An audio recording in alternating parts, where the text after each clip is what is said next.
First of all, thank you to everyone here, to CSW, to Grace, to Lynette, to everyone who's put this together. It's so great to be back. Hello everyone. My name is Bala. I use all pronouns. I'm very thrilled to be sharing my work as part of this wonderful panel this afternoon. I thoroughly enjoyed what I heard, and I can't wait to ask you all questions. And I look forward to seeing what you think of what I am going to share. And I also acknowledge the land that we gather at University of California, Santa Cruz is the unceded territory of the Avaswa-speaking UP tribe. I also acknowledge that our presence on the traditional ancestral and unceded territory of the Tongva peoples as we stand here at UCLA. Faiz wrote this lullaby. Faiz is going to be a big part of the talk today. Faiz Ahmed Faiz wrote this lullaby for the Palestinian children more than 40 years ago. It is still relevant today, actually more relevant today than it was then.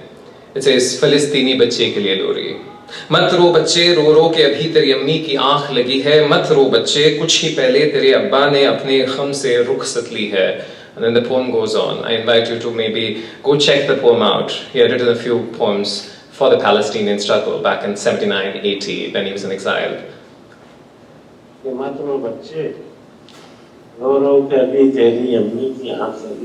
That's his voice. She sang, she dissented, she inspired Aural Utopia in Iqbal Bano's Hum Dekhenge and her South Asian Womxn Comrades, The Sights of Hope in the Dystopian Present. There's a plan of what I'm going to cover in this brief presentation. I might cut off at the cruising for Aural Utopias, and we might be able to discuss the cruising for Utopias in translation and the coda maybe in the discussion part. So bear with me if I skip a few sections for now. Yes. Hetai noi onno katha, onno kono khane. Not here, not this, but something different elsewhere. Comrade Beena Das, one of India's most iconic revolutionary women on the eve of Indian independence. Songs are sneaky things, my friends. They can slip across borders, proliferate in prisons, penetrate hard shells. The right song, the right time, can change history. Pete Seeger. This paper considers utopian and dystopian thought capaciously through the epistemes of orality, performance, feminism, and translation. At its center is acclaimed Pakistani singer Iqbal Bano's rendition of Hum Dekhenge, translated as We Shall See. Troubled by the authoritarian fascist government in his home country Pakistan and the Israeli occupation of the West Bank, which he had seen firsthand living in exile in Beirut, leftist poet Faiz Ahmed Faiz wrote the Urdu poem Hum Dekhenge in 1979, 2 years after the military coup in Pakistan by General Zia-ul-Haq. Hum Dekhenge is a leftist protest anthem of resistance and defiance against occupation, against all forms of oppression. In 1986, Iqbal Bano sang Hum Dekhenge to rousing crowds in Lahore, Pakistan. The performance was secretly recorded and a smuggled copy circulated in South Asia, bringing it into popular culture as a protest song. Bano's effective expression was magnified by her subversive signs. She wore a sari, sang Faiz's poems, both at some point banned in Pakistan during General Zia-ul-Haq's authoritarian rule, 78 to 88. Hum Dekhenge subsequently circulated as a protest song across South Asia and still indexes today as a protest song due in some important respects to Bano's defined performance and its recording. You can see Bano there, Iqbal Bano in the center, Iqbal Bano with Faiz with Yasser Arafat. Though Faiz wrote the poem, Iqbal Bano's rendition was instrumental in popularizing it. Women have played a significant role in its dissemination, performance, translation, renditions across the 40 or so years in its circulation. The translations of Hum Dekhenge into South Indian languages and most of the subsequent performances were all by women poets. Scholar Amir Mufti points out how Faiz can make available a disconcerting form of ecstasy, giving the taste of an affective utopia. Iqbal Bano stages what I call an aural utopia toward a liberatory future that will come, that is to come, that we shall see, Hum Dekhenge, in solidarity with the struggles of the oppressed. Bano orally responds to Faiz's lyrical affective utopia, and her South Asian Womxn Comrades in the 21st century further her utopian gesture in translation grounded in feminist politics. Utopia. Utopias articulated by writers and scholars from Moore to Bloch to Jameson to Umbet are projected visions and alternative ways of being. Utopia affords meanings for both no place and good place. Utopia with a U, utopia, e-utopia, an ideal Janus-based subject. Beyond the etymology, utopias are indictments of the present, offering us conditions of possibility, conditions of imaginability. Thomas More's Utopia promised equality and collective ownership. Karl Mannerheim, as quoted in Rumbe, argues that utopianism is necessary for action leading to transformation. Bloch, in his effort to rehabilitate utopian thought into Marxist ideas, argues that utopia is not something like nonsense or absolute fancy. Rather, it is not yet in the sense of possibility. This reminds me of the liminality of Hannah Arendt's 1946, No Longer, Not Yet, which she crisply articulates at the cusp of a revolutionary moment in history such as the one we see today. While utopian thought has been critiqued by people from both the conservative right and orthodox Marxist left, it continues to be a crucial aspect of struggles for freedom and social justice in South Asia and across the world. Utopia lays claim on a vision of reality that Umbet argues is the coming together of ecstasy on one hand and reason. The ecstasy of the impending abundance and enjoyment and projections informed by history of how to achieve that impending abundance guided by reason.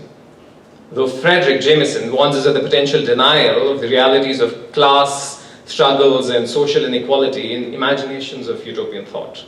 Examples abound in historical and modern utopian projects suppressing dissenting voices, imposing a uniform vision, and forcing conformity in the visions of nationalism, cultural purity, racial purity, etc. What do visions of utopia and dystopia look like today? Look at these images of protests across South Asia as sites of utopian possibilities. They exist because of the many ways in which dissenting voices are silenced. There's a trigger warning for the next slide where I trace images of police brutality, lynching, starting from an image that inspired Strange Fruit, to performances of Hum Dekhenge across South Asia. There's lynching. There are images from the 1983 Women's March in Pakistan, from Palestine, from India, from Sri Lanka. Dystopia, chaos, anti-utopia. Gordon, Tillene, Prakash in Utopia/Dystopia argue that dystopia is not the absolute opposite of utopia, but it is its doppelganger, a utopia gone wrong, or one that only functions for specific sections of society. Utopia and dystopia are as close and as far away as a dream and a nightmare. The third vector of this utopian triangle that I imagine is when it's perfectly unplanned. Chaos. Utopia, dystopia, chaos.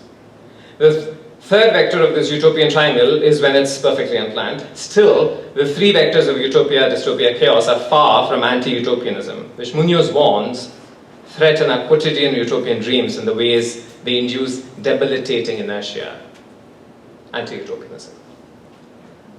I move on to Indian imaginations of utopia.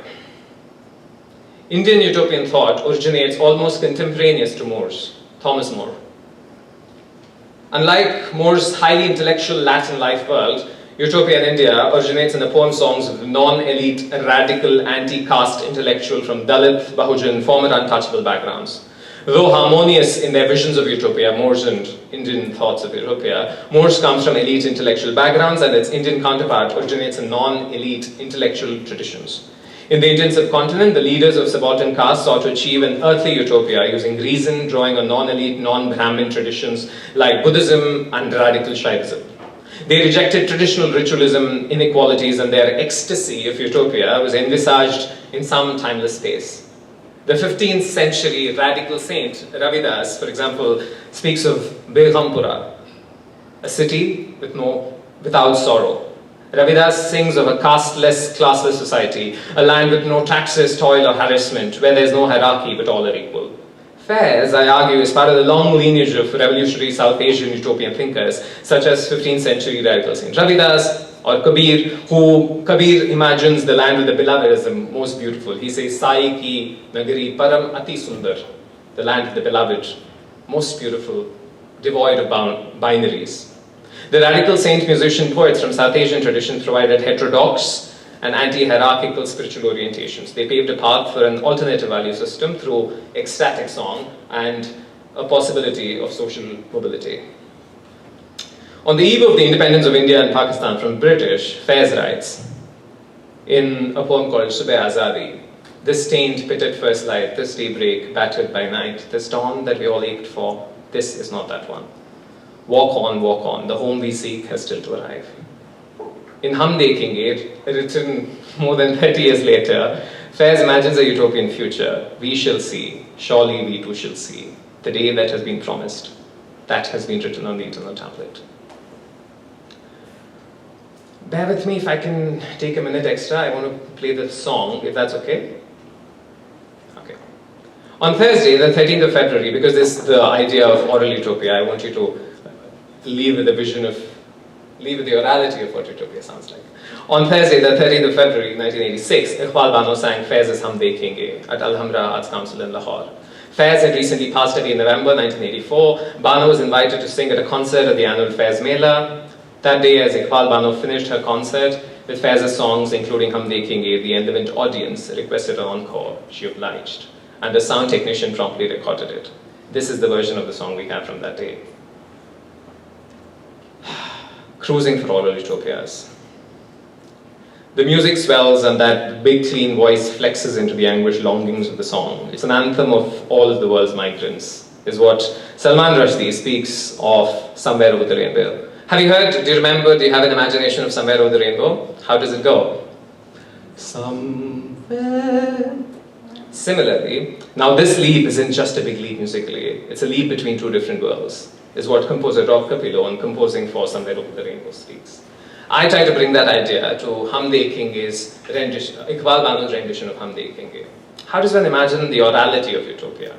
In compositions spanning across cultures, be it Bollywood music or opera, the dramatic octave jump or the gradual ascent of the melody has signaled an imagination of a good place and the imminence of getting there. The swelling musical canvases accompanied utopian lyrics to achieve what I call Aural Utopia, be it Somewhere Over the Rainbow or Bali High from the musical South Pacific, or Mohan's aspiration and return to the proverbial homeland in the Bollywood film Swades, if you've seen that. As we imagine Aural Utopias, there's a scope to think about Aural Dystopias also, which is not, for now, maybe later, rooted in black feminist thought, Strange Fruit, Nina Simone, etc. The recording I Cruz for Aural Utopia in this essay is Iqbal Bano's. In this recording, the song begins with a slow introduction. I'll make you hear it for a second.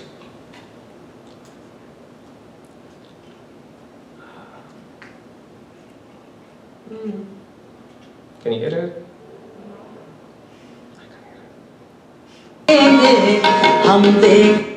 Yeah, sorry.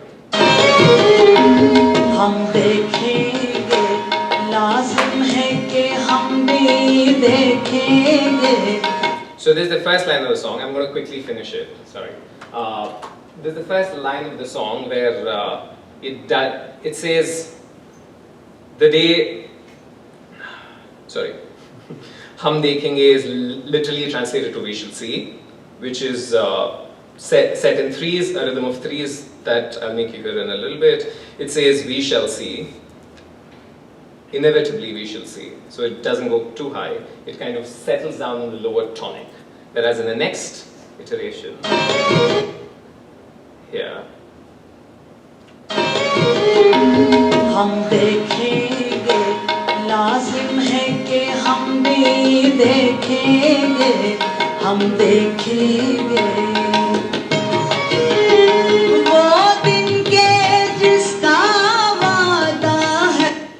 That day which has been promised, we shall see, and she jumps an octave almost. It's like another variation of the same. You can see how it moves octaves. Imagining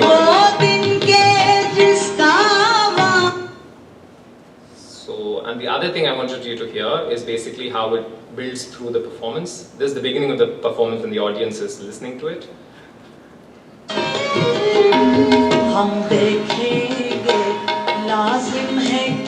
You can hear the audience clapping with her. At the end of the performance, it changes.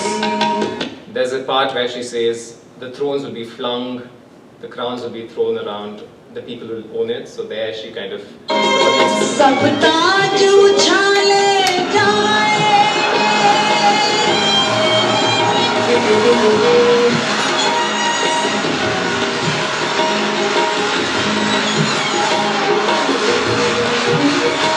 It moves from trees to wings of doom.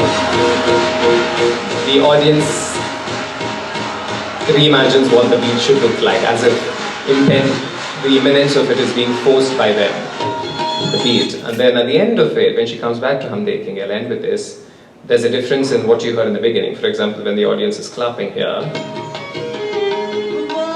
you know, there's a certain energy here, and then when you go to the last bit,